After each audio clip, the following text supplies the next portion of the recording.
بسم الله الرحمن الرحيم بسم الله الرحمن الرحيم.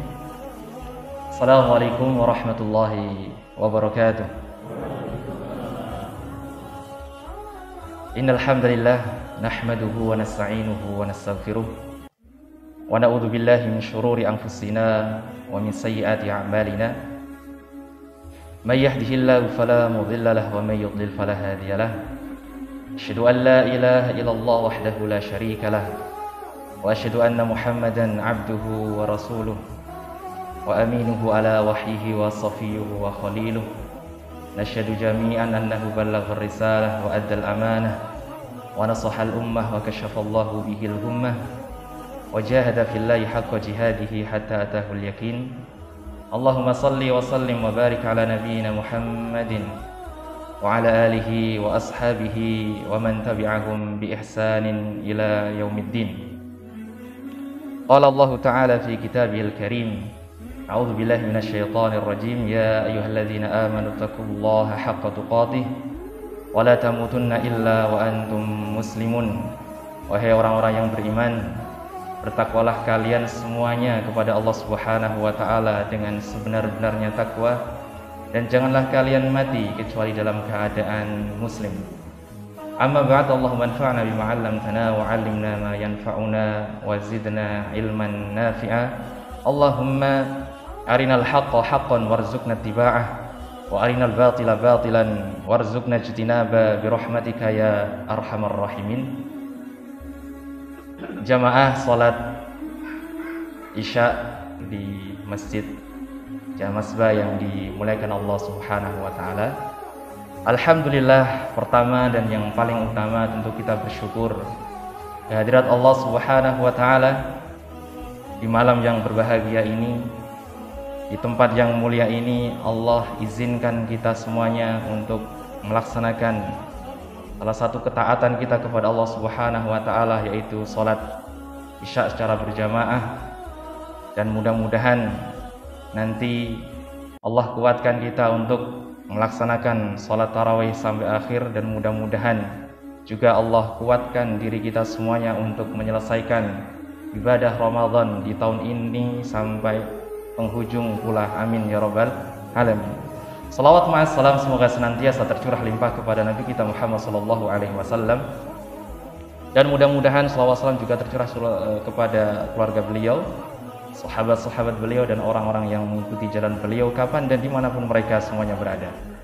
Hadirin yang dimuliakan Allah Subhanahu wa taala, tema besar, tema yang akan kita kaji di malam hari ini adalah merupakan tema besar karena ini adalah sebuah konsep iman sebelum Quran.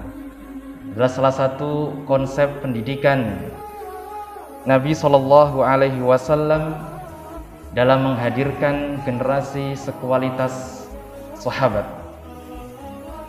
Konsep ini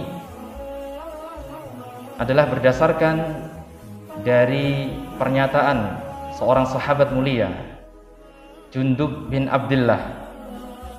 Beliau melihat keadaan tabi'in yang dirasa oleh beliau salah dalam tahapan, sehingga beliau mengingatkan mereka. Hadis ini diriwayatkan oleh Imam Ibnu Majah dan disahihkan oleh Syekh Albani dari sahabat Jundub bin Abdullah. Beliau mengatakan, kunna ma'an Nabi sallallahu alaihi wasallam wa nahnu fityanun hazawirah fata'allamna al-iman qabla an nata'allama al-Qur'an thumma ta'allamna al-Qur'an fazdadna bihi imanan. Beliau mengatakan kepada para tabi'in ketika itu, beliau mengatakan begini, dahulu kami bersama Nabi Shallallahu Alaihi Wasallam, kemudian waktu itu kami masih seorang pemuda, seorang yang baru tumbuh menginjak masa balik. Kami belajar iman sebelum kami belajar Quran. Waktu kami belajar Quran, bertambahlah iman kami. Fa innakumul yaum, kata beliau, dan kalian sekarang ta'allamuna al-Qur'an qoblal iman. Tapi kalian sekarang belajar Quran sebelum belajar iman. Kata sahabat mulia Jundub bin Abdullah mengoreksi apa yang terjadi di masa tabi'in. Jamaah yang dimuliakan Allah Subhanahu wa taala. Tentu ini adalah koreksi dari seorang sahabat mulia terhadap para generasi tabi'in. Dari pandangan para sahabat tabi'in, urutan belajarnya salah. Tapi kalau kita memandang tabi'in dari kacamata kita, tentu itu adalah kelompok manusia yang luar biasa, yang memakmurkan bumi, yang kita kalau disuruh untuk mengikuti mereka sangat jauh sekali. Itu generasi tabi'in. Namun mendapat koreksi dari para sahabat. Terus bagaimana dengan kita? Hadirin yang dimuliakan Allah Subhanahu wa taala. Kalau generasi tabi'in kebalik, tapi tetap mempelajarinya serius. Quran dulu baru iman. Kalau sahabat iman dulu baru Quran. Kalau kita lal ilman wal Quran. Tidak Quran juga tidak iman. Sehingga kita lihatlah di masyarakat kita menentukan konsep kurikulum pendidikan aja kesulitan, harus gonta-ganti gitu. Tapi kalau Islam, konsep dari Nabi SAW sangat jelas sekali. Dahulu kami belajar iman, baru belajar Al-Quran. Waktu kita belajar Al-Quran bertambah iman kami. Itu konsep Nabi SAW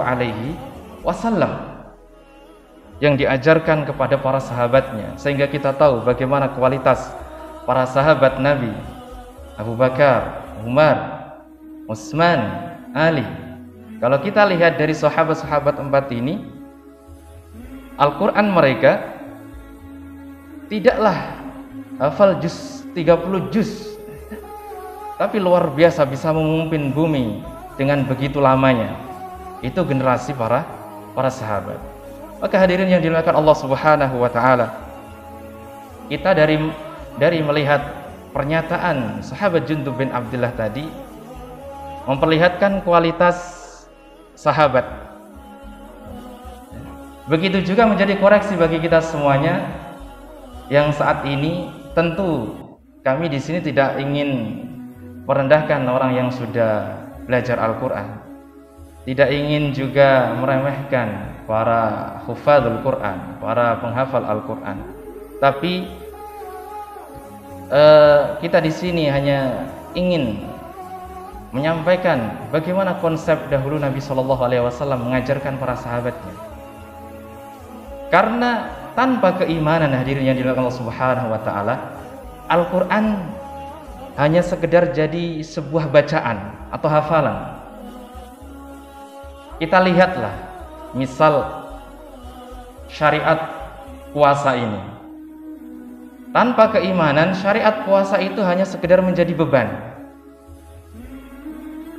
Kalau yang namanya beban selesai di penghujung malam ke-29 atau 30 nanti, malam takbiran, sebagian orang merasakan kelegaan. Alhamdulillah, beban puasa ini selesai, besok Idul Fitri bisa makan-makan. Tapi tidak begitu. Para sahabat seperti Ali bin Abi Thalib, di malam Idul Fitri beliau mengatakan, berbahagialah bagi orang-orang yang mendapatkan ampunan Allah, dan bersedihlah bagi orang-orang yang tidak mendapatkan ampunan Allah. Subhanallah, begitu para sahabat. Karena ibadah puasa ini dilakukan dengan keimanan. Makanya ayat yang muncul di 183 Allah Subhanahu wa taala berfirman, ya ayyuhalladzina amanu, hai orang-orang yang beriman, kutiba alaikumusiyam, diwajibkan kepada kalian berpuasa. Dimulai dengan iman dulu, dipanggil dengan rasa sayang, oleh Allah Subhanahu wa taala. Maka mereka pun mudah menjalankan yang namanya ibadah puasa. Begitu juga syariat-syariat yang lainnya, hadirin yang dimuliakan Allah Subhanahu wa taala. Tanpa pondasi yang namanya keimanan, maka semua syariat ini hanya menjadi beban. Dan begitu kesalahan kita dalam mendidik generasi kita, menyampaikan bahwa syariat ini kepada mereka hanya sebatas beban. Ayo nak besok puasa nak. Ayo nak sholat nak. Tapi tidak dibenarkan dulu keimanan mereka. Kalau seperti itu, kalau hanya sekedar menghafal Quran, kalau hanya sekedar membaca Al-Quran, robot itu juga bisa, gitulah. Kalau hanya sekedar menghafal, robot itu kalau setelannya bagus, itu lebih mungkin bacaan Al-Qurannya. Disetel seharian tidak ada yang salah. Tapi kalau kita semutkin apapun bacaan Al-Qurannya, boleh jadi ada salah-salahnya. Nabi pun begitu, dibenarkan. Kalau hanya sekedar Al-Quran tadi. Maka ini adalah sebuah konsep, hadirin yang dimuliakan Allah Subhanahu wa taala. Iman qoblal Quran, iman sebelum Quran. Kalau generasi-generasi kita didik dulu, dibenarkan iman mereka dulu, pahamkan kepada mereka iman kepada Allah, iman kepada malaikat-malaikatnya, iman kepada Rasulnya, kitab-kitabnya, iman kepada hari akhir, iman kepada takdir Allah yang baik dan yang buruk, maka insya Allah generasi kita akan tumbuh seperti generasi para sahabat Nabi radhiyallahu taala anhum jami'an. Hadirin yang dimuliakan Allah Subhanahu wa taala. Maka dari mana kita belajar iman itu? Nabi SAW mengatakan bahwa iman itu bid'un wa sab'una au bid'un wa sittuna syu'bah. Iman itu cabangnya ada 70 atau 60 cabang. Dan yang paling tinggi adalah la ilaha illallah. Dan yang paling terakhir adalah imatatul adza anit thariq, menyingkirkan gangguan dari jalan. Wal haya'u minal iman, dan malu adalah sebagian dari iman. Maka yang kita ajarkan terlebih dahulu kepada generasi kita semuanya adalah kenalkan siapa Tuhan mereka, siapa pencipta mereka, Allah Subhanahu wa taala. Ajarkan itu selalu. Dari kapan? Dari mulai kecil sampai kapan? Sampai nyawa menjemput. Kita perhatikan Nabi Nuh alaihi salam berdakwah kepada kaumnya, keluarganya. Sampai kapan? Sampai anaknya mau meninggal dunia. Nuh alaihi salam mengajak anaknya untuk kembali kepada keimanan. Ya bunayya rukam ma'ana wala takum ma'al kafirin. Nak, ikutlah bersama bapak ke naik kapal nak. Wala takun ma'al kafirin. Bukan supaya kamu selamat, tidak. Supaya kamu tidak bersama orang-orang kafir. Supaya imanmu terjaga, supaya kamu beriman kepada Allah Subhanahu wa taala. Sampai mau meninggal masih diajak, didakwahi, Pak. Jadi tidak ada batasnya mengajarkan keimanan itu kepada anak-anak kita semuanya.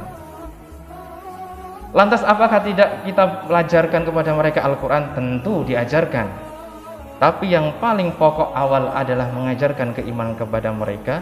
Bukan hanya sekedar mengajarkan kepada mereka bacaan, makharijul yang bagus, sifat-sifat huruf yang bagus. Bukan sekedar itu. Kalau sekedar itu, robot tentu lebih bisa membaca Al-Quran dengan baik. Hadirin yang dimuliakan Allah Subhanahu wa taala. Dan keimanan itu rukunnya ada 6 tadi yang perlu kita ajarkan dahulu kepada anak-anak kita. Dan kalau kita lihat dari hadis maupun ayat-ayat di dalam Al-Quran, 6 rukun iman tadi akan diringkas di dalam banyak ayat dan juga hadis Nabi Shallallahu Alaihi Wasallam dengan keimanan kepada Allah dan iman kepada hari akhir. Man kana yu'minu billahi wal yaumil akhir. Banyak sekali hadis atau ayat yang berbunyi seperti itu. Artinya keimanan kepada Allah dan hari akhir adalah ruh utama dari iman-iman yang banyak tadi, jumlahnya 70 sampai 60 atau 60 sampai 70 iman. Dan itu yang perlu kita ajarkan kepada anak-anak kita. Karena tanpa adanya keimanan seperti itu, ibadah-ibadah yang lain juga tidak akan terlihat mulia. Seperti contohnya puasa Ramadan ini. Kalau kaitannya nanti adalah iman sebelum Quran dan adab sebelum ilmu. Ya, ilmu itu adalah Al-Quran itu sendiri, keimanan itulah adabnya. Ingat hadis Nabi Shallallahu Alaihi Wasallam, man lam yada' qaulaz zur wal amal bihi, falaysa lillahi hajatun fi an yada'a ta'amahu wa syarabahu. Orang yang melakukan perkataan dusta, zur, dan dia melakukannya, maka Allah tidak butuh dia meninggalkan makanannya dan minumannya. Betapa pentingnya dalam sebuah ibadah yang namanya adab itu, yang terbentuk dari sebuah keimanan yang benar kepada Allah Subhanahu wa taala. Dan banyak lagi terkait dengan adab. Amal sebuah ibadah tidak bernilai seperti puasa tadi yang kita lakukan di hari-hari ini. Kita tidak makan, tidak minum, capek itu, haus, lapar. Tapi kalau kita masih berkata dusta, tidak berguna puasa kita. Dan untuk bisa menghindarkan perbuatan dusta itu ada keimanan yang berat kepada Allah Subhanahu wa taala. Iman akan dibalas besok di hari akhir dan akan dimintai pertanggungjawaban atas apa yang telah kita lakukan, kita ucapkan dan sebagainya. Maka ini adalah sebuah konsep yang besar yang tentu butuh keimanan pula untuk kita mempercayainya, untuk kita bisa mengamalkannya, mendidik generasi kita, sehingga mudah-mudahan dengan didikan iman sebelum Al-Quran itu, adab sebelum ilmu itu, lahirlah generasi sekualitas generasi para sahabat radhiyallahu anhum jami'an. Itu mungkin yang bisa kami sampaikan sedikit, mudah-mudahan bermanfaat. Assalamualaikum warahmatullahi wabarakatuh.